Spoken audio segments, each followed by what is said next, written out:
Senators, once you've logged in, you may now proceed to vote.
Senator Tabitha Keroche, may you move to dispatch and get some assistance.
We're now going to allegation number 2.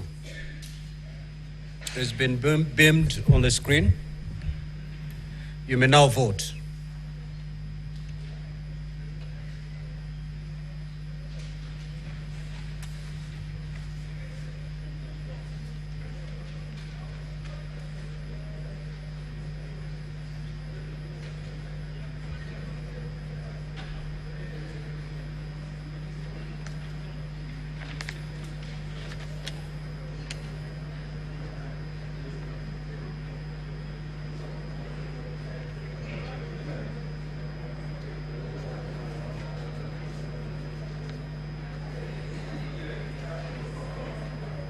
Senate, even as the senators continue voting on the second ground touching on gross violation of Articles 147(1) and 152(1) of the Constitution, all this touching on Deputy President Rigathi Gachagua. Remember, after the voting on all the 11 counts where the senators are voting electronically, it will be communicated as to how that voting pattern will have played out. Remember, only 2/3 are needed to officially impeach Rigathi Gachagua as the Deputy President of the Republic of Kenya. 2/3 translating to roughly 45 votes.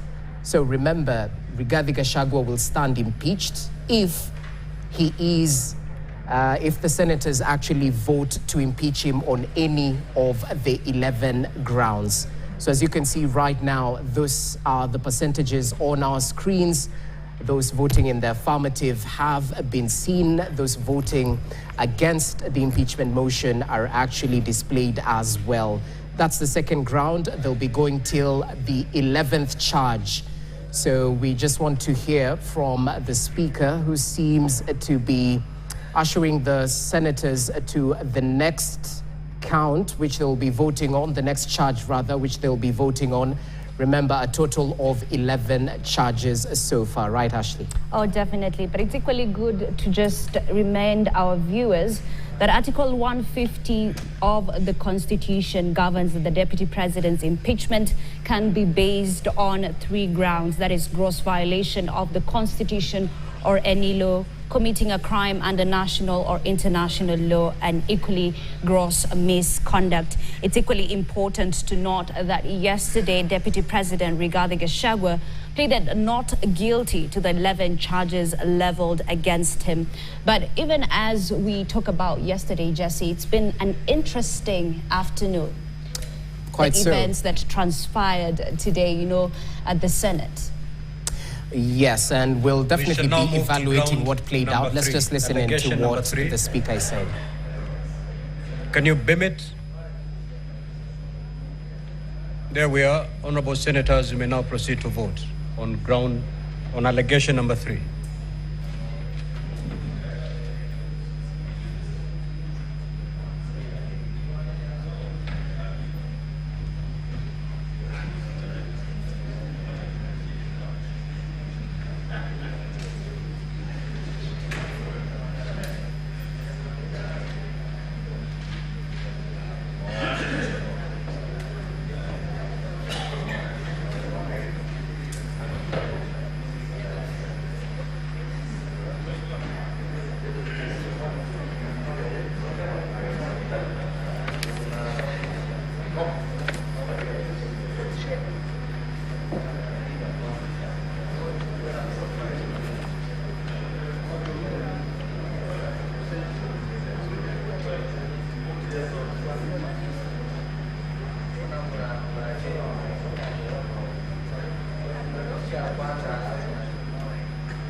All right, live pictures from the Senate, even as the senators continue voting on all the 11 charges facing the Deputy President of the Republic of Kenya, Rigathi Gachagua.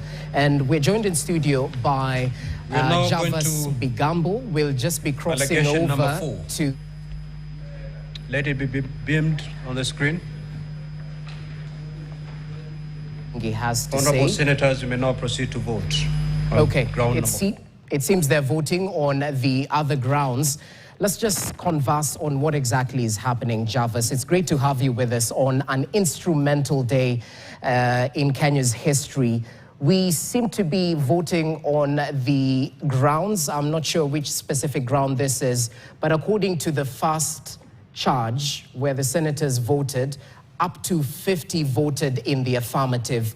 What exactly does that mean? Does the Deputy President of the Republic of Kenya already stand impeached?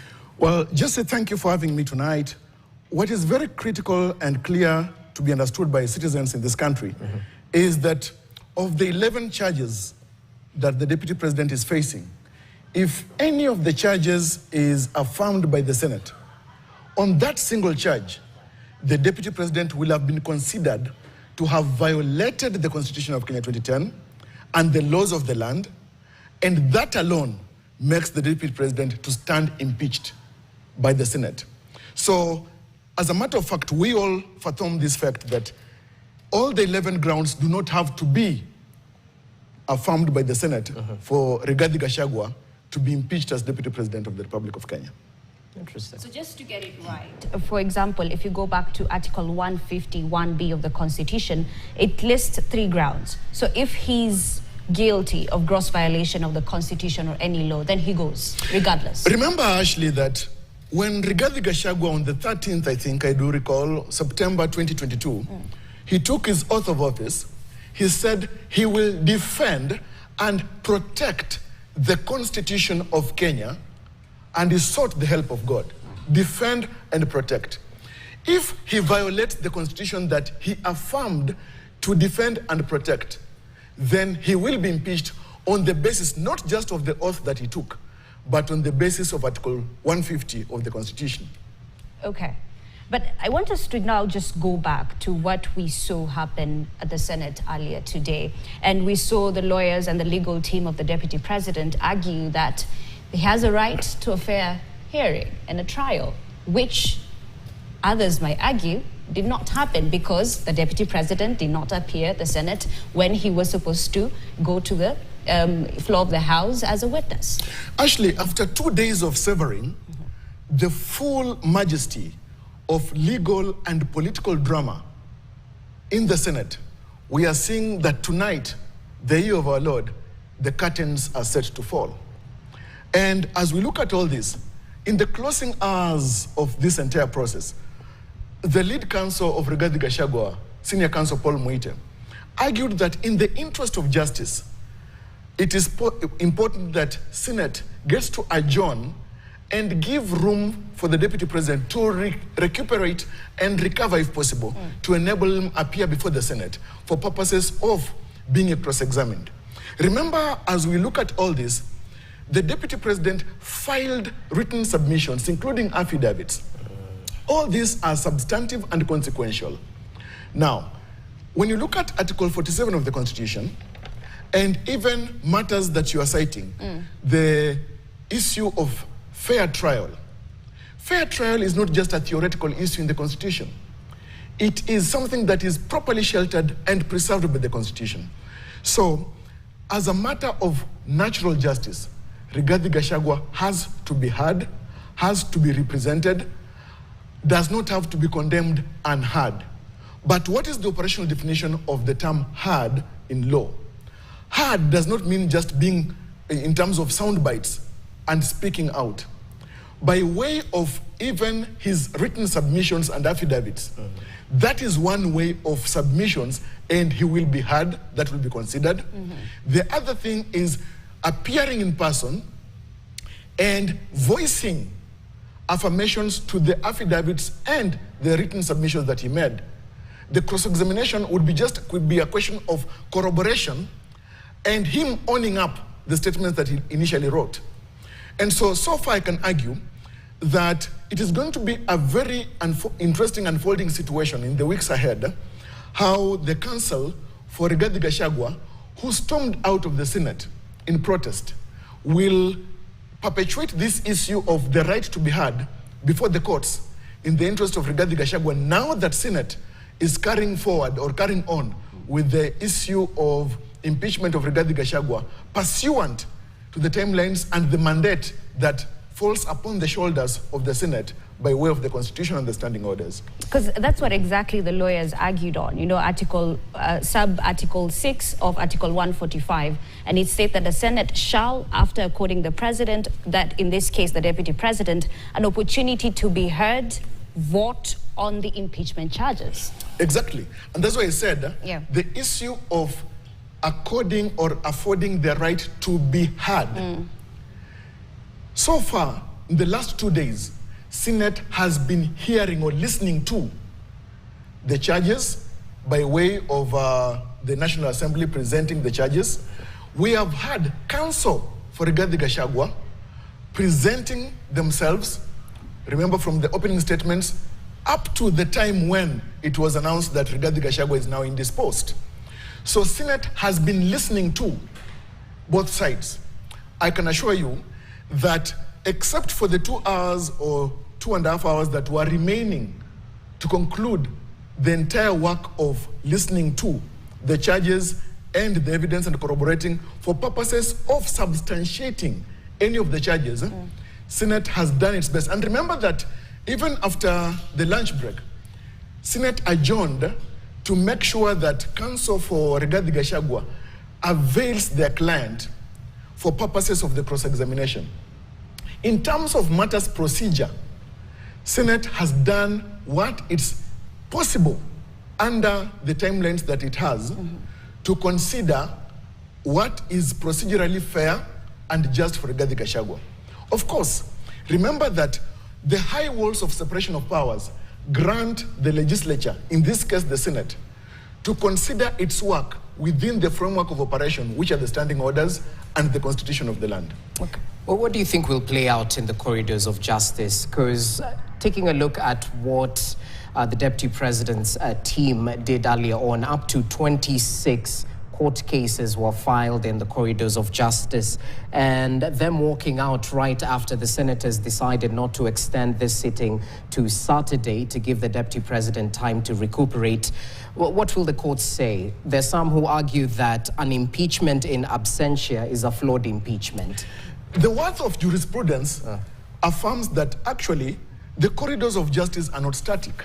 They are elastic. Okay. And that's why the pronouncements of the courts and various judgments always expand the brackets of justice in the interest of justice for man or mankind. I do anticipate that in the days and weeks ahead, we are going to see an unfolding melodramatic scenes within the corridors of justice in Kenya, where counsel for Rigathi Gachagua will vociferously argue in the interest of Rigathi Gachagua that he was condemned unheard, and that actually Senate did not consider the fact that he is now suffering malady and his indisposition did not afford him an opportunity to be heard in person before the Senate. But question would be, and of course you've heard Senior Counsel James Orengo argue, that actually beyond the issue of the timelines, Rigathi Gachagua has made written submissions, has sworn affidavits, and even various witnesses. And remember that actually it is the National Assembly that stands prejudiced by failure to cross-examine Rigathi Gachagua, the Deputy President. Looking at all these, it affords Kenya the opportunity to expand jurisprudence on the issue that so far has remained untested, on the issue of impeachment of a president or deputy president in the circumstances. So I think in the coming couple of weeks and days, we are going to see the courts trying to exercise their various jurisdictions in terms of discharging the authority, listening to the various grievances, and it will be exciting to see how Kenya, being a young and progressive democracy, is going to be forging forward on the frontiers of democracy and constitutional law on how the impeachment of a president or deputy president is going to be safeguarded within the annals of history, and how Article 150, for example, on the impeachment of a deputy president, even in future, is going to be looked at through the lenses of affording fair hearing, and how the legislature can conduct procedurally the issue of impeachment of a deputy president. Speaking of fair hearing, rather, it takes me back to what the Deputy President had to say about Justice Esther Minor, because he was quite critical of the fact that the judge apparently did not give him a chance to defend himself. So it's a little bit similar to what you anticipate might play out in the corridors of justice. Speaking about Judge Esther Minor, let's talk about that. Is it a personal vendetta against the judge for a ruling that wasn't made in the DP's favor? That was a case argued by the National Assembly's legal counsel. The DP side claimed he filed a complaint with the JSC, but equally he did launch a scathing attack in public. So does the Deputy President have the right to publicly criticize a judicial officer? By seeming to exercise that right of the freedom of speech and expression, there is so much left that leaves a very bad taste in the mouth. That Deputy President Rigathi Gachagua belongs to one critical arm of government and very high ranking. Yes. as a deputy president, to venture into the space of the judiciary and attack the character and the person of a judge, it leaves a very bad taste in the mouth. And in fact, it's quite condescending. It demonstrates that Deputy President Rigathi Gachagua had little respect, not just for the judiciary, but even for a ranking member of the judiciary who is a judge. It leaves a very bad taste in the mouth. And in fact, when you appreciate the very import of separation of powers as a doctrine, it is important that each arm respects the other arm, because the walls of separation of powers are very high, a perimeter wall that must be respected. It is a very impregnable wall. Okay. And I think moving forward, it lends us a lesson, even for the political class, that even if you disagree with a member of the judiciary for a particular decision rendered while in the execution of their duty, it is important to respect them and respect the judiciary as well. Okay, I understand the speaker is about to make an announcement, but as we wait for it, you know, we're on uncharted territory of the Constitution. From where you see it and looking at this process from the National Assembly to where we are, what precedents does it set? You see, Ashley, I recall the words of Justice William Douglas in the decision of Griswold versus Connecticut, when he said, and I quote, that the Bill of Rights within itself has got certain critical penumbras, from which penumbras there are certain guarantees of rights that emanate from those guarantees within the Bill of Rights as a canopy. When you look at the entire process of the impeachment of the deputy president, it lends us one lesson, that actually we have not tested the elastic limits of Kenya's constitution. And this is one opportunity for testing the elastic limits of the constitution. To what extent can they stretch? Remember that just this afternoon, when counsel for Rigathi Gachagua came to pronounce that he is taken ill, everybody was left baffled. What follows next? Because Kenya's history has never suffered such kind of a critical situation in such a nick of time of an impeachment that is historical. And judiciously, the speaker granted latitude for counsel to seek the status of Rigathi Gachagua deputy president and made another ruling. In fact, one thing that is very judicious of Speaker Kingi is that he even brought it to the floor of the House and made a supplementary motion to consider postponing the sitting of the Senate to a special sitting on Saturday. The Senate, in its right, decided to continue with the business of the day. So that's one thing that we learn, that actually every moment is an opportunity for us to learn. Secondly, is that we as a people, led by the Constitution and the laws of the land, it is important for us to respect the Constitution of Kenya 2010 that we gave unto ourselves by way of the 67% of the people in 2010 who voted in affirmation of it through the referendum. Thirdly, I think the other thing is that this being a classroom without walls, this entire political legal process, that it is important for us to clean house, make politics clean, and the Constitution could be the safest detergent if at all institutions work the way National Assembly and the Senate have worked expeditiously to ensure that we get to run away from the kind of politics that are retrogressive, kind of poisoned chalice. Because, Ashley, let me ask you, in the circumstances that Rigathi Gachagua, for example, is not impeached, or, for example, the courts get to grant him appropriate reliefs that do not have him vacate office, how will Rigathi Gachagua work with the cabinet? How will he work with the president? How will he work with the Council of Governors at which he is at odds? I think for purposes of interpreting the Constitution of Kenya 2010 through Article 259, construing the Constitution in a manner that fosters good governance and the rule of law, it is important that we get to have politics that works, not just for the ruling party and the ruling coalition, but works for the country. And it's a good thing you mentioned the issue of interpreting, because everyone does it differently. And there were questions that were being raised in this afternoon when we saw what happened with the deputy president falling sick. And many were saying, does the plenary have a time limit in an impeachment process? Because you see, the Constitution says the committee. So where does that leave? Ashley, good thing is that law and its interpretation cannot be homogenized. And that's why there are various schools of thought. people belong to various schools of thought. Good thing about schools of thought is that they don't ask for school fees. And so, because of people belonging in various schools of thought, that is one of them. And because it cannot be homogeneous, even though as lawyers we went to various schools of law, interpretation is not even the work of counsel. It's the work of the judiciary. But we help society to understand the law. I will tell you this, Ashley, that I think it is important for us to see that the interpretation of the law should be in such a way that progresses the society in a way that makes it not just cohesive, but progressive and better, not otherwise, or not inverted. Okay, I want to touch on one of the charges the Deputy President is facing, touching on the National Intelligence Service, because he's criticized for sort of letting the cat out of the bag in terms of confidential conversations, yet he's a member of the National Security Council.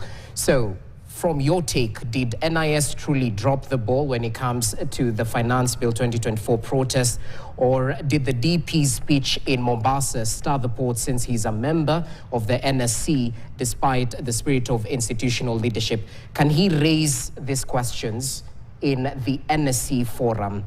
And is NIS immune to criticism? Well, Deputy President Rigathi Gachagua, you say correctly that he let the cat out of the bag. I'm not so sure whether this cat had kittens. But let me put it this way, that it was improper for the DP to address critical issues of national security through the media. As a member, a ranking member for that matter, of the National Security Council, appreciating Article 238 of the Constitution, there are other procedural mechanisms that you could raise issues, even with the President, or even the Security Council itself. Secondly, we know that, as Robert Greene puts it in the 48 Laws of Power, that when you violate the rules of power and politics, then the unfortunate winds become the winds in your sails. Right now, we are seeing him actually struggling to manage those winds that actually are promising not just a hurricane, but a typhoon against his political survival. The NIS is not immune to criticism. Okay. But what nature of criticism is it? When an ordinary citizen voices against intelligence or security organs, it is acceptable. But when, for example, how would you take it if the president was to criticize the intelligence unit? The deputy president is the principal assistant to the president, not just a heartbeat away from the presidency. In fact, the deputy president is a semi-permeable membrane away from the presidency. To start criticizing the intelligence unit, he can actually potentially even criticize the military. How will he, if at all anything happens to the office of the president and it involves vacant, how will he work with the intelligence? How will he work with the military? Okay. That is what leaves the bad taste in the mouth. And one would want to argue that because of that statement by the deputy president, one may have wanted to conclude that at that moment politically he was dead from the neck upwards. Interesting. So in your view, it is an impeachable offense. I'd like to evaluate your take on the deputy president's defense, because he mentioned he learned from the best. And there were video excerpts of the then Deputy President, William Ruto, actually criticizing the Inspector General of Police, slandering equally the DCI as well, former Kinoti. Well, what do you make of that, even as we appreciate that the Senate is voting on the 11th count currently? Unless I have missed some context and issues, to the best of my knowledge, Jesse, the president is not on the cross. True. And is not facing impeachment motion. For the deputy president to bring in the issue that he learned from the best, and that the best to him is the rest that needs to be considered, I think he missed the boat by the river. Instead of defending himself and trying to exonerate himself, he tried to rope in the president and other people, sort of the analogy of a drowning man trying to clutch at the straw. I think the deputy president was trying to say that as you are trying to crucify me, why can't you crucify the president? Because he too has walked this path. And that's why he started falling into the ditch. I think Deputy President Rigathi Gachagua loves holes too much that he has been digging too many of deep holes in the recent weeks. But ain't it a quasi-judicial process? What happens to the, evidence? Because we saw senators argue that there's not enough evidence as much as it is a political process. Oh yes, and they are right and wise. Because this is not about the evidentiary weight and value of the evidence adduced before the Senate. Because it's not a criminal proceeding. We are not having substantive judges of the High Court or Court of Appeal or Supreme Court sitting in the Senate. It's quasi-judicial because there are no substantive judges in the Senate. It is a political process that is predicated on fundamentals of law. And that's why the law provides that for an impeachable offense, it has to be based in law. It's in the Constitution. Okay. But the entire process is political. When you look at election petition E11 of 2022, the impeachment of Sonko. Yeah, I'll have to cut you short. Apologies, Jarvis. We have to cross over back to the Senate. Let's listen in to what Senate Speaker Kingi has to say.